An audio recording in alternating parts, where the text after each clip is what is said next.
Video like जरूर कर लीजिए और ऐसे वीडियो लगातार फ्री में पाने के लिए चैनल को तुरंत सब्सक्राइब कर लीजिए और बेल आइकन को जरूर टैप कर लीजिए ताकि आगे भी सारे वीडियो आपको मिलते रहे। यूट्यूब में फॉलो करते हैं तो प्लीज ये वाला फ्री टेलीग्राम चैनल जरूर ज्वाइन कर लीजिएगा। सारे नोटिफिकेशन सारे अपडेट यहीं पे आते हैं, ध्यान रखिए।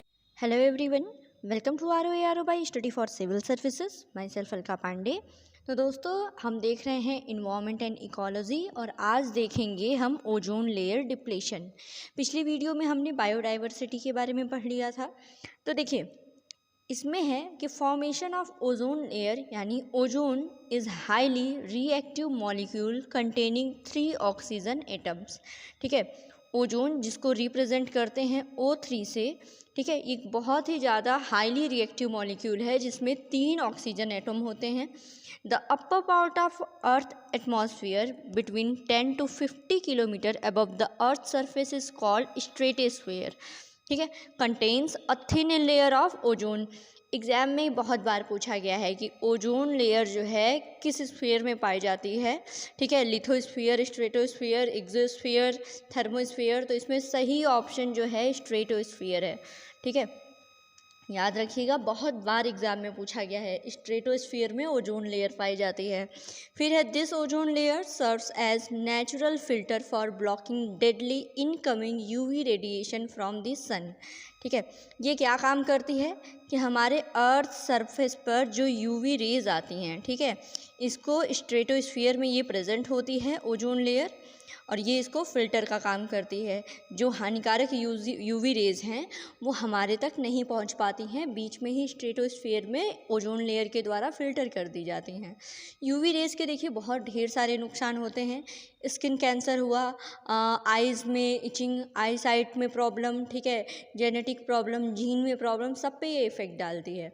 तो जो हानिकारक जो UV रेज़ हैं उनको ओजोन लेयर जो है फ़िल्टर कर देती है। ठीक है, आगे हम पढ़ेंगे।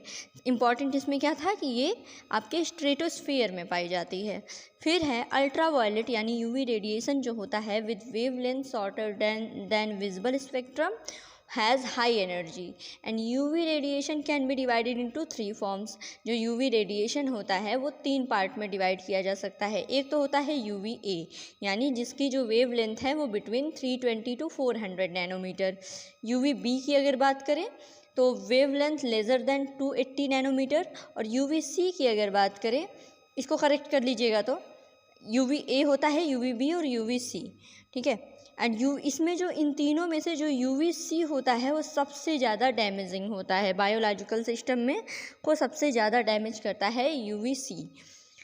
फिर है in early 1970s the level of stratosphere ozone have thinned markedly over certain region of the earth, particularly over the Antarctic region। 1970s में ये न्यूज़ आई थी कि आर्कटिक रीजन के ऊपर जो ओजोन लेयर है उसमें छेद पाया गया है। वहाँ पे जो ओजोन लेयर की जो चौड़ाई है वो काफ़ी ज़्यादा पतली हो गई है, वहाँ पे छेद भी मिला है अंटार्कटिक रीजन के ऊपर। And it contains one of the world's most productive marine ecosystem. और अंटार्कटिक रीजन क्या है कि सबसे ज़्यादा दुनिया का सबसे ज़्यादा प्रोडक्टिव मैरीन इकोसिस्टम यहाँ पे पाया जाता है। ठीक है, तो यहाँ पे जो थिनिंग है स्ट्रेटोस्फेरिक ओजोन की उसको ही टर्म दिया गया है ओजोन होल का।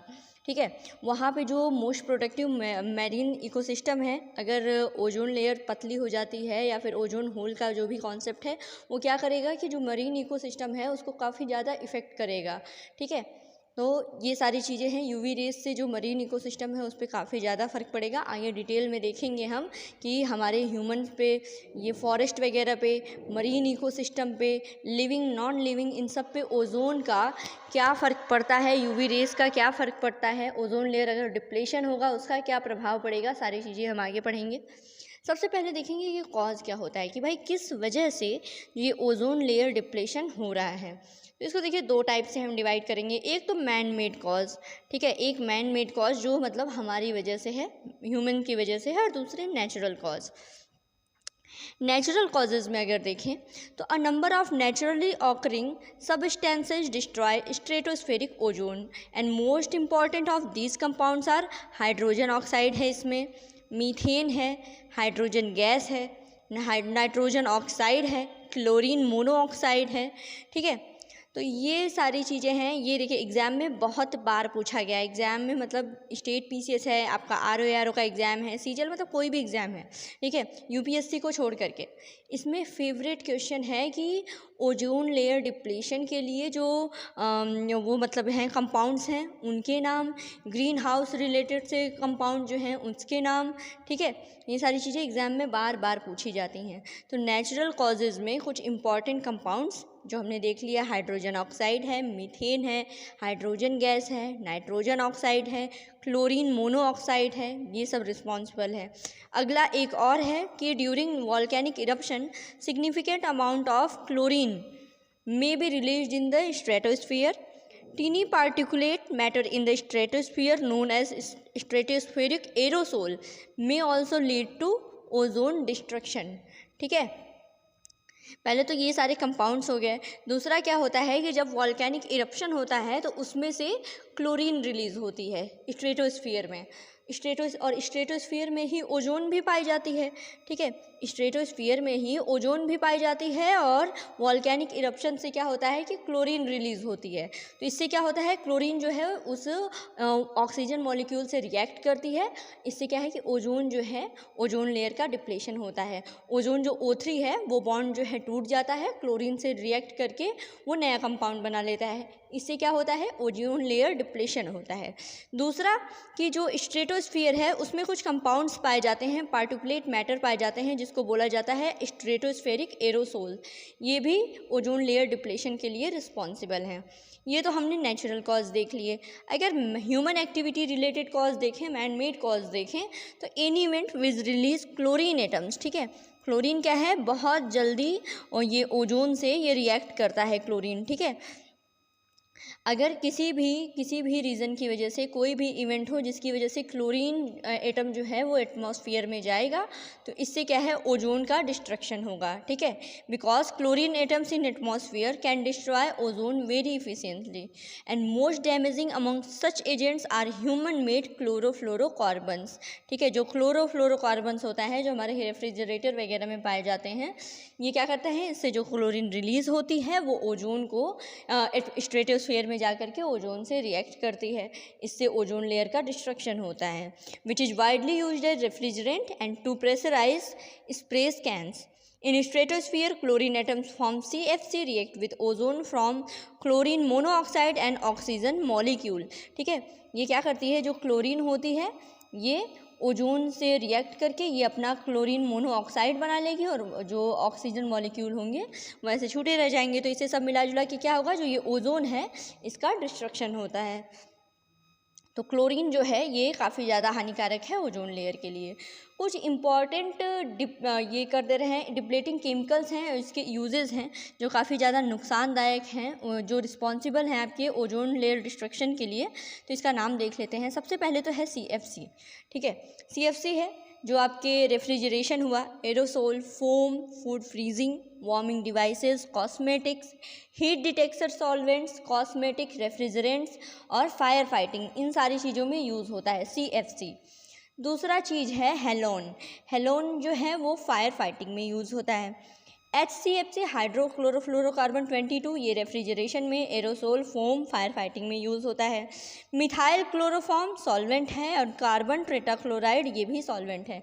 ये कुछ कंपोनेंट्स हैं, कुछ केमिकल्स हैं जो डायरेक्ट इफेक्ट करते हैं, जो ओजोन लेयर डिप्लेशन के लिए रिस्पॉन्सिबल हैं। इसमें एक चीज़ कॉमन है, देखिए सब में क्लोरीन, ठीक है, कार्बन टेट्राक्लोराइड में भी क्लोरीन, मेथिल क्लोरोफॉर्म में भी क्लोरीन है, HCFC में भी क्लोरीन, हेलोन, CFC सब में क्लोरीन है।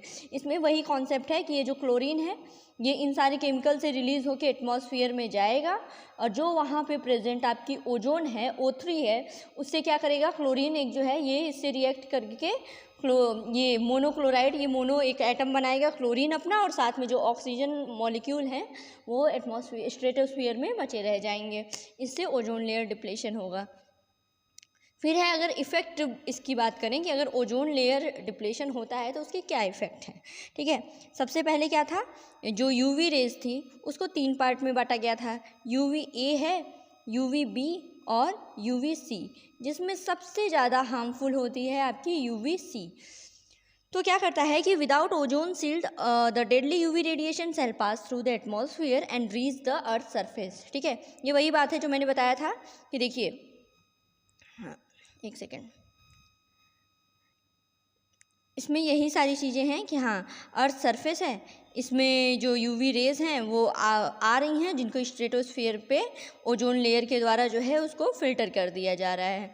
ठीक है, तो यही अगर ओजोन लेयर नहीं रहेगा तो क्या होगा कि जो यूवी रेडिएशन है ये पूरा अर्थ पे आएगा। ठीक है, तो जो यूवी रेडिएशन का सारी चीज़ों पर क्या फ़र्क पड़ता है हम वही देखेंगे। तो इसमें सबसे पहले क्या है कि a small amount of UV radiation is necessary for well being for human beings. ठीक है, यूवी का जो स्मॉल अमाउंट होता है, जितना ज़रूरत है उतना काफ़ी मतलब फ़ायदेमंद होता है, लेकिन एक लिमिट से ज़्यादा अगर हमें यूवी रेज़ मिलने लगे तो हमारे लिए काफ़ी ज़्यादा नुकसानदायक होता है। ठीक है, अगर इसके फ़ायदे की बात करें तो देखिए, सच एज यूवीबी जो है वो promote synthesis of vitamin D. ठीक है, यूवीबी जो है वो विटामिन डी के सिंथेसिस में काफ़ी ज़्यादा हेल्प करता है। UV radiation also act as germicide to control micro organisms, जो माइक्रो ऑर्गेनिजम्स हैं उनको भी कंट्रोल करने के लिए। ठीक है, आगे देखते हैं कि अगर जो यूवी रेज़ हैं वो अर्थ सरफेस पे एक लिमिट से ज़्यादा, ठीक है, यानी इसका मतलब क्या है, एक लिमिट से ज़्यादा कैसे आएंगी, जब ओजोन लेयर का डिप्लेशन होगा, ओजोन लेयर अपना फिल्टर वाला काम नहीं करेगी। ठीक है, या फिर ओजोन लेयर पतली हो जाती है, अच्छे से फिल्टर नहीं कर पा रही है, तो जब यूवी रेज ज़्यादा अर्थ सरफेस पे आएंगी तो उसका क्या प्रभाव पड़ेगा ये हमें देखना है। तो देखिए, पहले ह्यूमन बींग्स पे इसके हार्मफुल इफ़ेक्ट देखते हैं। तो सबसे पहले क्या है, स्किन कैंसर है। ठीक है, फिर इंक्रीज कैटरेक्ट है, आई रिलेटेड दिक्कत, फिर डीएनए को भी ये डैमेज करता है आपकी कॉर्निया को, रेटिनल डिजीज़ को इन्हेंस करता है, बढ़ाता है, and supers human immune system पर भी फ़र्क डालता है, जिसकी ढेर सारी दिक्कतें हैं। पहले तो हमारा इम्यून सिस्टम वो वीक होगा। ठीक है, आई से रिलेटेड प्रॉब्लम होगी, हमारा डीएनए जो है उसको डैमेज करेगा, कॉर्निया को डैमेज करेगा, स्किन कैंसर को बढ़ावा देता है ये। ठीक है, तो ये तो हमने ह्यूमन बीइंग पे देख लिया। आगे अगर प्लांट्स पे देखें कि इसके क्या इफ़ेक्ट है, सबसे पहले क्या है, इनहिबिट फोटोसिंथेसिस, इनहिबिट मेटाबॉलिज्म, तो रिप्रेस ग्रोथ। ठीक है, सेल्स को डिस्ट्रॉय करता है, म्यूटेशन कॉज करता है, एंड डिक्लाइन फॉरेस्ट प्रोडक्टिविटी। ठीक है, सारे निगेटिव इफेक्ट देख लीजिए इसके। ठीक है, फोटोसिंथेसिस को हुआ, मेटाबॉलिज्म हुआ, इन सब पे फ़र्क डालेगा, तो उससे क्या होगा, जो ग्रोथ हैं वो घटेंगी, ग्रोथ घटेंगी तो प्रोडक्टिविटी भी घटेगी। ठीक है, ये सारी चीज़ें हैं, सेल्स वगैरह प्लांट्स की डिस्ट्रॉय होती हैं यूवी रेज से। आगे हैं कुछ और इसके इफेक्ट देखते हैं। तो marine and fresh water organism are very sensitive to UV rays. ठीक है, अभी अंटार्कटिका वाला हमने पढ़ा था। अंटार्कटिका क्या है, एक तो पहले मरीन इकोसिस्टम वाइज वो काफ़ी ज़्यादा रिच है,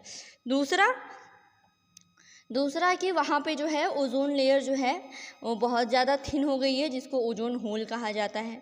तीसरा क्या है कि fish larva are very sensitive, जो फिश लार्वास होते हैं वो बहुत ज़्यादा सेंसिटिव होते हैं। रेज हुआ, टेम्परेचर, यूवी रेज हैं, ग्लोबल वार्मिंग इफेक्ट है, इन सब का डायरेक्टली इफेक्ट पड़ता है।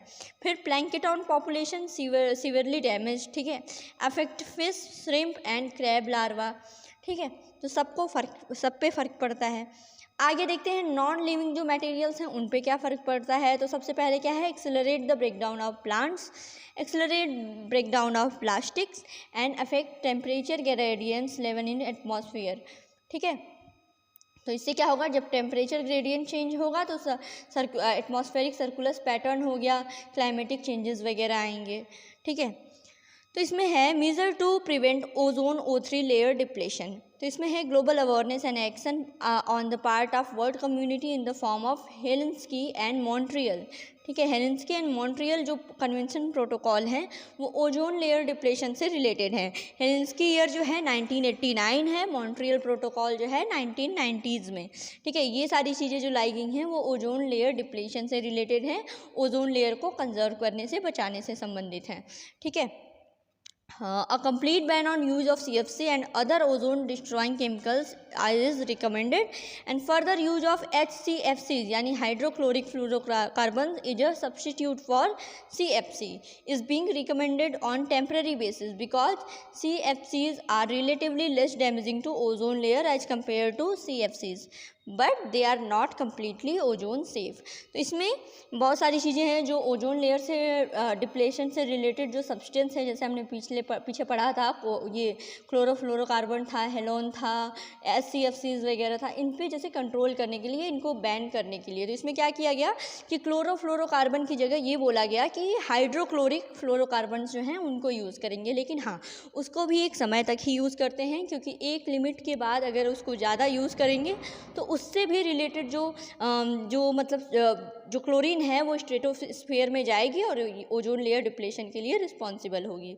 तो ये सारी चीज़ें हैं हेलिंस्की एंड मॉन्ट्रियल प्रोटोकॉल का ईयर याद रखिएगा। तो इस वीडियो में इतना ही, देखेंगे अगले वीडियो में। Thank you so much.